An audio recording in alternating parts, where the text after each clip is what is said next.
لیکن والناس تک اللہ نے قرآن میں شہد کی مکھی کی مثال دی، کہا ان جانوروں کو سوکھا چارہ کھلاتے ہو اور چکنا گاڑا دودھ ہم تمہارے لیے اس میں سے پیدا کرتے ہیں۔ ایسی مشین خود بن گئی۔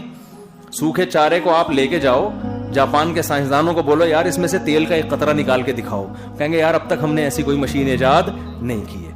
آپ بادام لاؤ گے تو ہم تیل نکال دیں گے، جڑیا بازار میں لے کے جاؤ گے دیر سے نکلے گا، جاپان کے سائنسدان کے پاس لے کے جاؤ گے ایک دم بہترین فوراً نکال دے گا، اور زیادہ مقدار میں یہی اس سے زیادہ نہیں ہوگا، لیکن بادام سے تیل نکالے گا وہ۔ لیکن اللہ کہتا ہے میں نے ایسی مشین بنائی گائے بھینس اور چوپایوں کی صورت میں، نسقیکم مما فی بطونہ من بین فرث ودم لبنا خالصا سائغا للشاربین، کہ سوکھا چارہ کھلاتے ہو، چند گھنٹوں میں 3 چیزیں بناتا ہوں سوکھے چارے سے۔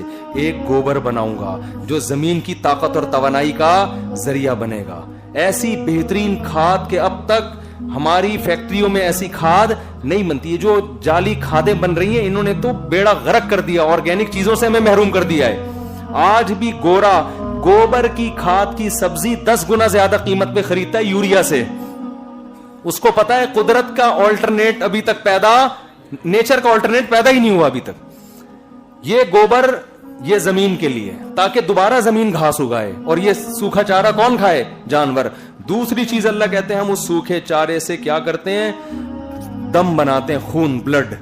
وہ بلڈ کیا ہے؟ وہ ایندھن ہے، وہ اس مشینری کے لیے ڈیزل کا کام کر رہا ہے، پاور دے رہا ہے اس کو۔ ہر مشینری کو سپلائی چاہیے کہ نہیں چاہیے؟ پاور چاہیے کہ نہیں چاہیے؟ تو یہ اس بھینس کے لیے، اس گائے کے لیے کیا ہے؟ پاور۔ اور فرمایا جس فیکٹری میں دودھ بنتا، جس فیکٹری میں گوبر بن رہا ہے اسی میں خون بن رہا ہے۔ تو من بین فرث ودم، دودھ وہ جو ہے گوبر اور خون سے بچا کے ہم کیا کرتے ہیں؟ لبنن خالصن، ایسا دودھ نکالتے ہیں اس کے تھنوں میں، خالصن، جس میں نہ گوبر کی بدبو، نہ گوبر کی رنگت، نہ خون کی بدبو، نہ خون کی رنگت۔ یہ تو اس کا ظاہری کلر ہے، اور مزے کا کتنا ہے؟ سائغا للشاربین، پینے والوں کے حلق میں پھسلتا چلا جاتا ہے۔ ہمارے حضرت جب یہ آیت پڑھتے تھے کہتے تھے اتنا مزہ آتا ہے، ایسا لگتا ہے دودھ کا ایک گرم گرم گلاس پی لیا ہم نے، اتنا مزہ آتا ہے۔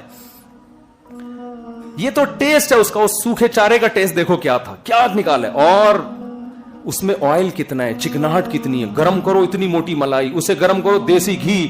اس سوکھے چارے میں کہیں گھی نظر آ رہا تھا آپ کو؟ یہ چند گھنٹوں میں ہو رہا ہے، زیادہ ٹائم نہیں لگ رہا اس میں۔ ان فی ذلک لآیات لقوم یتفکرون، قرآن کہہ رہے غور و فکر کرنے والوں کے لیے اس میں بڑی بڑی نشانی ہے۔ یہ مشین خود نہیں بن سکتی۔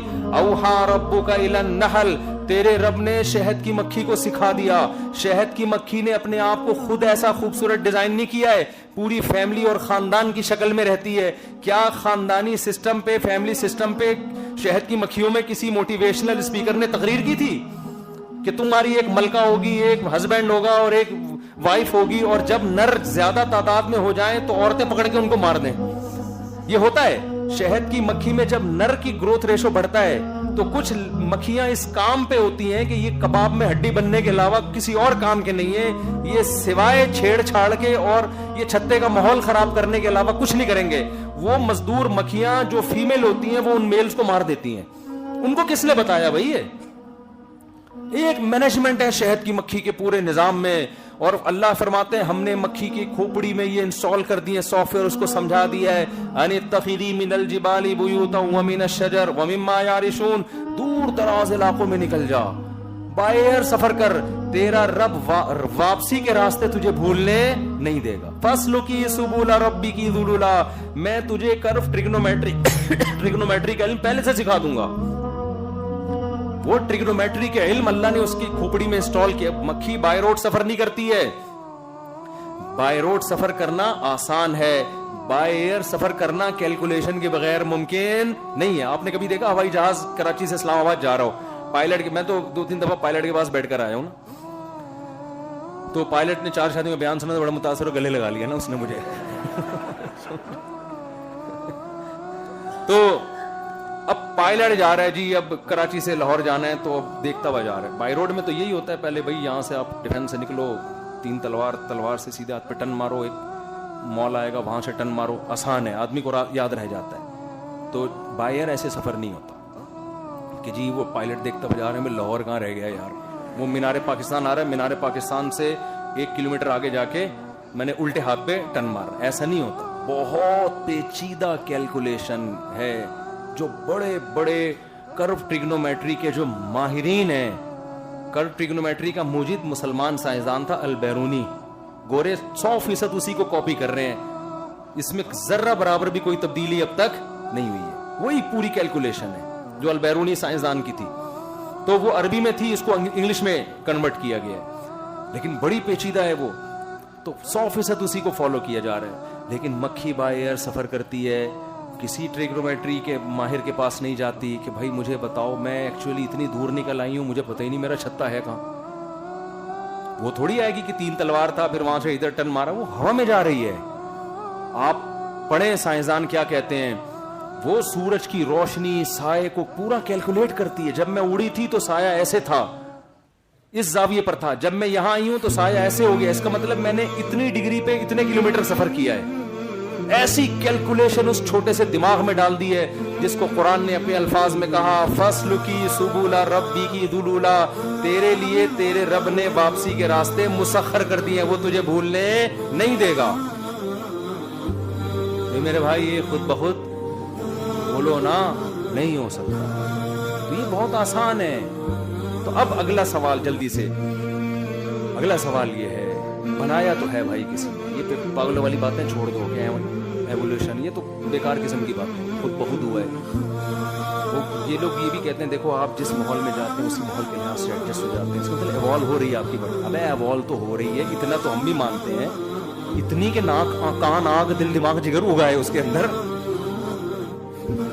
ہے بھائی, اتنی کہاں سے پھر پیدا ہو رہے ہیں. تو مرد پیدا ہو رہے ہیں, عورت پیدا ہو رہی ہے, وہ الگ جنس ہے, یہ الگ جنس. تو فطرت نے اپنے آپ کو اتنا منظم کر دیا کہ پانی سے کبھی مرد پیدا ہو رہا ہے کبھی عورت, اور دونوں کے ملاپ سے پھر نسل چل رہی ہے. یہ نہیں ہو سکتا بھائی. تو خیر کسی نے بنایا ہے. اس سوال میں آپ سائنسدانوں کو اپنا باپ نہیں بنا سکتے, یہ ان کے پاس اس کا جواب نہیں ہے. دوسری بات, بنانے والے نے کیوں بنایا, اس کا جواب بنانے والے کے علاوہ کوئی بھی نہیں دے. ہمارے سابق وزیر اعظم نے کہا تھا مجھے کیوں نکالا, تو یہ ہم سے نہیں پوچھا تھا, یہ کس سے پوچھا تھا, جنہوں نے نکالا. ہم نے اس کا جواب اس لیے نہیں دیا بھائی جنہوں نے نکالا ان سے پوچھو. یہی ہے نا لاجک کی بات ہے بھائی. جو کام کرتا ہے اس سے پوچھا جائے گا. آپ بچوں کو صبح شام ڈانٹتے ہو, بیٹا یہ گلاس یہاں کیوں رکھا ہے, تو بچے کہتے ہیں ابو میں نے نہیں رکھا, یہ آپ ہی نے رکھا ہے, یہ باجی نے رکھا ہے. یہ کہہ رہے ہوتے ہیں نا بچے, بھائی یہ برتن کس نے توڑا, یہ کیوں توڑا, تو بچہ فوراً کیا کہتا ہے, میں نے نہیں توڑا.